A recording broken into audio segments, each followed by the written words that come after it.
Hello there again everyone, it's Carol here. I'm starting today's video with my create a row of houses. So that's what I'm going to work on now. Now what I've done is I've got a sheet of 12 by 12 paper and I've cut it in half. So it's now 6 inch by 12 inch. Okay, so that's the two pieces. And then I'm going to score this at every 3.5 inches. Now I've got this upside down so that you can see what I'm doing down here. So 3.5 inches, and we'll score there. Okay, and then again at 3.5 inches, which means I'm going up to 7. And then 3.5 inches again makes it 10.5. Ooh, slipped. There we go. And I'm going to flip it over because, excuse me, as I've said before, this paper that I'm using is quite brittle. And so when it comes to folding it, it means that it can sometimes crack on the folds. So I'm hoping, this is actually quite difficult doing this upside down.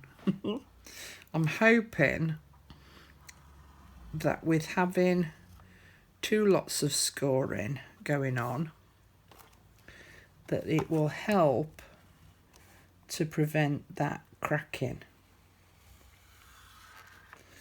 Okay, and I'll do the same with the other piece as well.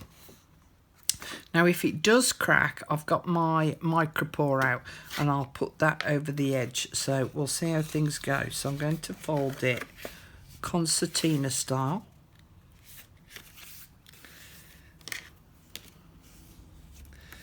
See, I think that's worked out slightly better with doing the scoring.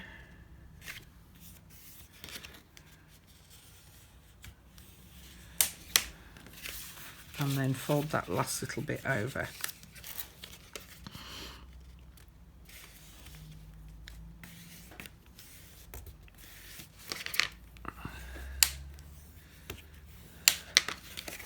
So that I end up with that. Right, now this bit I'm going to chop down in a little bit, but I'm going to go off and do the other piece and then I'll be back to show you what I'm going to do. So there's my 2 pieces now folded, and I want to trim this down just a little bit. I need a bit to be able to attach one to the other, so I'm trimming it down so that there's about 1/2 inch there, 1/2 inch-ish, and then I'm going to taper the corners by just cutting them off at a slight angle.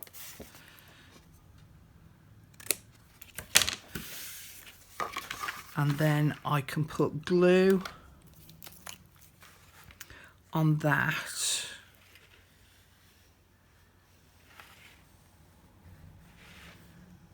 Which I'll then attach this piece to it. Now I'm butting up the edge of the card to the edge of the fold to allow the fold to still happen.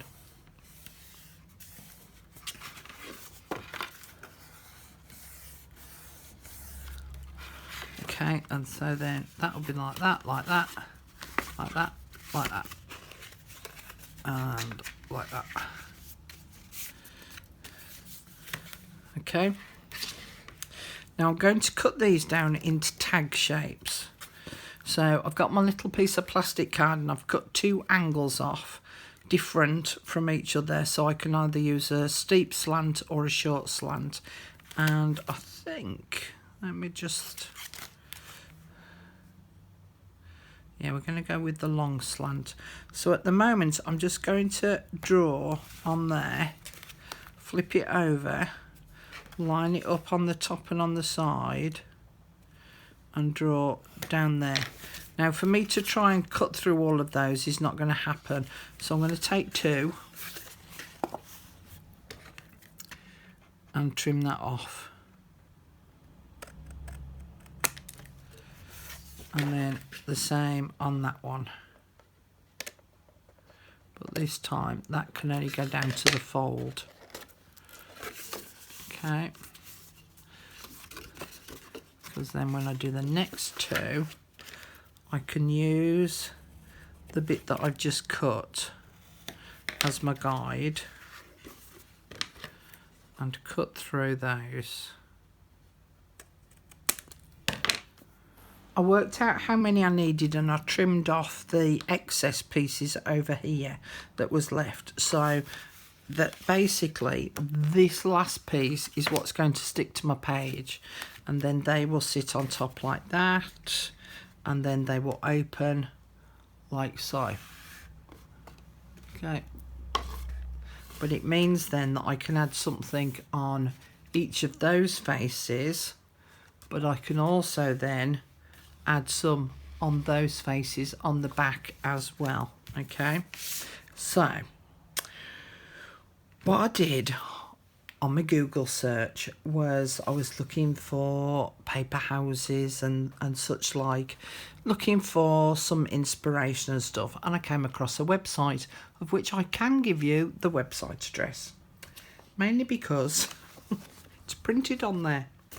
And I found this website that made model paper boxes of houses and different types of houses, so that you could make a little village. And it's got there's background scenes available and lamps, street lamps and fencing. Oh, there's all sorts of bits and pieces on there. So I'm just going to show you some of the houses that I've printed off. So the website is christmasvillagedisplays.com. all right, and these are free downloads. So as you can see from this, it's to cut out and make it up into a complete house, so that it's got a front, two sides, the roof at the back, and the back of the house. All right, so I thought this is great, I can utilize these.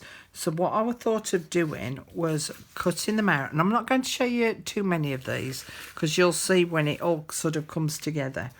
But I've cut a couple out already, and what I thought about doing was adding these on each of the faces of the tags and making them into little pockets. So this would then be glued around three sides, and then I could stick that onto there.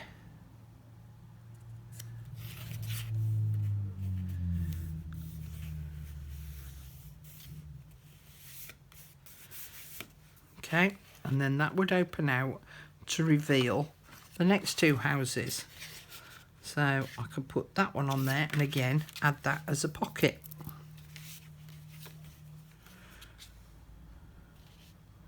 And then I could have a look at maybe the lamps, and on the houses that are slightly narrower, so like here there's a lot more of the tag showing here, so I could maybe add a lamp on there. I can even add some little people, so maybe find some silhouettes or something and just cut out some little tiny folks to make them look as though they're walking along the street. But then I thought I could add the different houses along here, so I've created my street of houses, and then I could add some on the back, so then that's the street round the corner. But it also means now that because I've got these as pockets, is that I can add some little things inside of there too. So I'm going to carry on cutting out my houses and sticking them on, and just finishing up my tags with punching holes and inking up and stuff. So I'll see you back here in a minute. I've inked up all around all the edges, and I've punched a hole just in the first one. I might add some seam binding or some lace to it, I'm not quite sure yet. I've got my page cut out, and I've used my template, and I've drawn my position of where my rings are going to go. So that's that bit done, but it also helps me now to place this.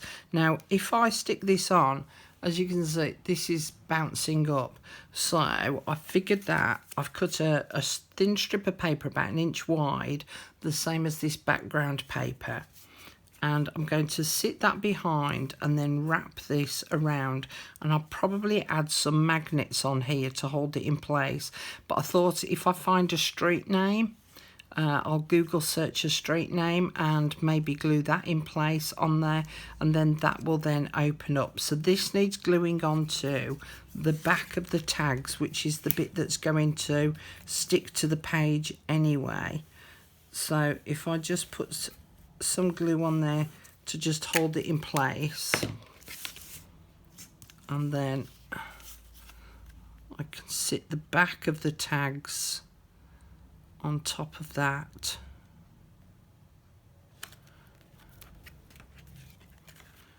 So that will now stick to the back, and then I can place glue on the back of all of that tag and that band, and then add it to the page.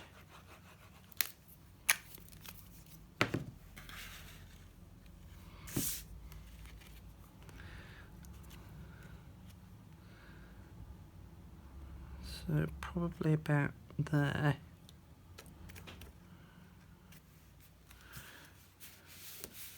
And then, as I say, I can add some magnets onto these, but I'm not going to add them yet because I've got to add the bits of paper inside each of the pockets, which means that this will expand out. So I'll wait until I've done that before I actually do the magnets, but at least it's all glued in place. And then I can show you all the different houses. If I move it off to the side over here. So basically this one's the, I'm guessing, is the village pub. And then that opens out to two of the cottages, which then opens out to, this is the flower shop, and then this is another house, and it's actually got a snowman in it as well. So I'll give you a close up. So that's the houses and the pub and the flower shop, and then that will close up and it will open up the other way, and it reveals the church, the school, the old town hall, and some kind of civic building. So I'll show you again up close. So I've actually got two streets in mine, and then, as I say, I can then add inside of these some paper or tickets or something, because they will act then as pockets. And then once I've done all of that, I can then work out where my magnets will need to be on this page. So I might do some more decorating around the outside of it. Me. But otherwise, that's my my row of houses. But how cute are those? I think I might actually make some up into boxes and have them on a shelf somewhere. Yeah. Okay, let's crack on with the time page. Now, I had lots of ideas about this and I wasn't quite sure where I was going to take mine, because there was things like Alice and the White Rabbit, there was steampunk, there's the Time Traveller, the film, pocket watches, Big Ben in London, and hourglass, sundials, and all sorts of different quotes about time. And then I started having a bit of a sort out, and I came across this magazine cutting that I'd got, and it's about time. And it had got some really nice images in it of cards that someone had made, and I thought that they might be a little bit of inspiration if you were maybe a touch stumped of different things to do with time and clocks, and especially if you like steampunk ideas. I thought there was some really good images in here. I particularly love that clock. It's a bit stunning, isn't it? So that sort of started giving me a little bit of a starting point with regards to a design for this page. The other thing that I wanted to include was a bit of a quote. So I came across this quote on internet, and I went on to a Word document on my computer and I typed it up myself. And then I've printed it out, but I printed it out on some vellum, and its time is free, but it's priceless. You can't own it, but you can use it. You can't keep it, but you can spend it. And once you've lost it, you can never get it back. And apparently, there's a businessman that had said it, and it was Harvey Mackay. So I chose that as my saying, and as I say, I printed it out onto a piece of vellum, and I got my page ready. And then I found, as I was searching through my stuff, some newspaper type print paper, which I thought would look quite nice on there, so I cut it out and inked up around the edges, and I thought about putting that on top, so then you've got a little bit of a background. Now that on its own looked a little bit sort of plain, so I remembered that I'd got all sorts of different die cuts that someone had kindly sent me. So there was this one of a stopwatch or a pocket watch, an old type of clock face, another clock face, and some cogs and keys. So I thought that I might utilise some of these. Now when I put the black underneath, the black clock underneath, whilst it shows through the vellum nicely, it kind of blocks out the print a little bit. So I'd sort of discarded that. I put that one on there, and that sort of got a little bit lost under there. So I thought about using the white clock face and have it half on and half off. And then I'd got this black cog that again I thought I would put at the top up here, and again hanging half on and half off. The silver one, which I thought I could fit in there, and then it sort of looks then as though the cogs are working the clock, and then sit that on top, and then maybe have the key down the side, so that it looks as though the key's then the part that turns the cogs that makes the clock work. So that's the kind of look that I'm going to go for. So I'm going to go away and glue all of this down, and I shall be back shortly. So I've glued all of that now in place, and I use my Tombow glue to attach my piece of vellum because I find that it dries relatively clear. But what I have done is but what I did do was I went over and stitched over the top around the edge, so it meant that if there were any slight blemishes with the glue, then at least some of the stitching will have covered that over. And of course the stitching's now on the back as well, so it adds as a bit of a decorative element on the back and an area to write within. I then got to thinking about that magazine clipping that I showed you, and I wanted to make this a little bit more steampunky. It's already that way anyway because of the cogs, and also I had to bear in mind as well when I put my clock face on, remember to put it on the right way up, which I think I did, 10, 11, 12, yeah, so 12 o'clock's at the top. So I went and had a look at all my bits of metal embellishments, and I thought what I could do is I could add the key under his name there.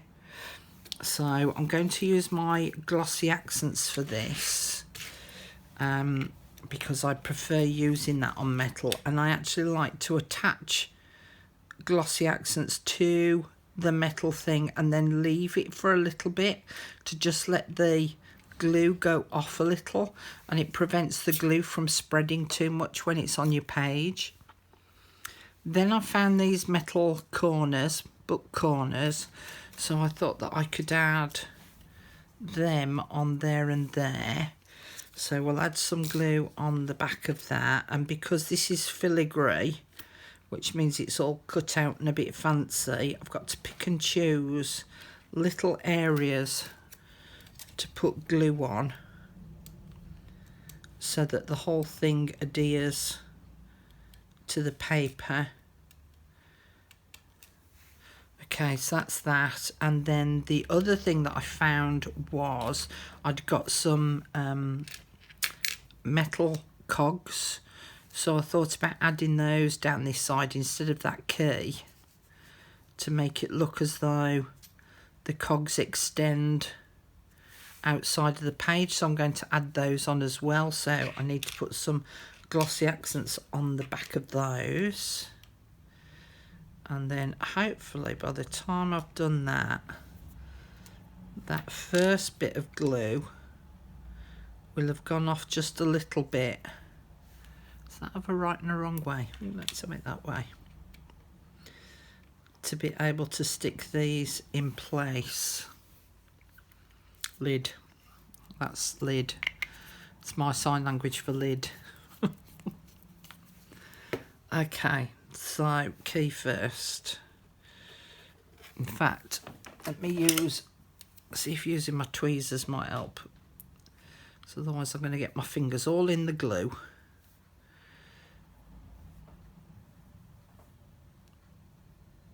So that can go under there. And then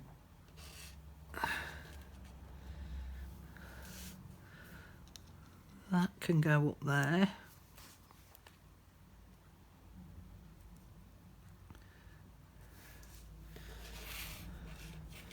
And that one can go down there.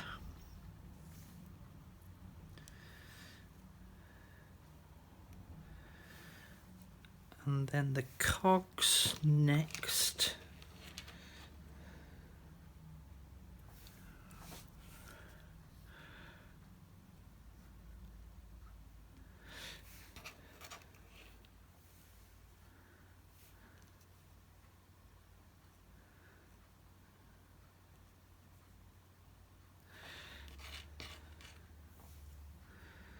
And I've kind of used now a little bit of the idea from that magazine clipping, in that it's a little bit steampunky and about clocks and about time. I might add a little bit more to it, but I think I need to just wait for these metal elements to be glued to the page nice and securely before I decide to do any more. Might leave it as it is. We'll see how it goes. Okay, let's get on with the next 3 prompts. Okie dokie. The next 3 prompts. 20th of April. Correct. 21st of April. Correct. And 22nd of April. Correct. Okay, 20th of April. Thought we'd have a little bit of fun. And this is something that you maybe did at art when you were in school. So I thought that we'd have a go at doing some ink blots. Now, it doesn't have to be ink. It could be paint. It could be whatever you fancy. But ink blots, so that you could have a little bit of a play with those. 21st of April. Now, you may have noticed some of the pages I'm not doing because I just don't have the time at the moment to do all of the pages. And this is one of the pages that I'm not going to do. But you could have a lot of fun with this. And it's a well-known saying from the film Forrest Gump. Okay, so life is like a box of chocolates. Now, this could be sweet wrappings. It could be a pretend box of chocolates that you've made. But I thought you could have a little bit of fun with that. Life is like a box of chocolates. And then the prompt for the 22nd of April. Now, this is one that you may want to hold off on until I do my video where I show you what I'm going to do with mine, because you may not be familiar with the process of how you go about doing it. All right, but it's embroider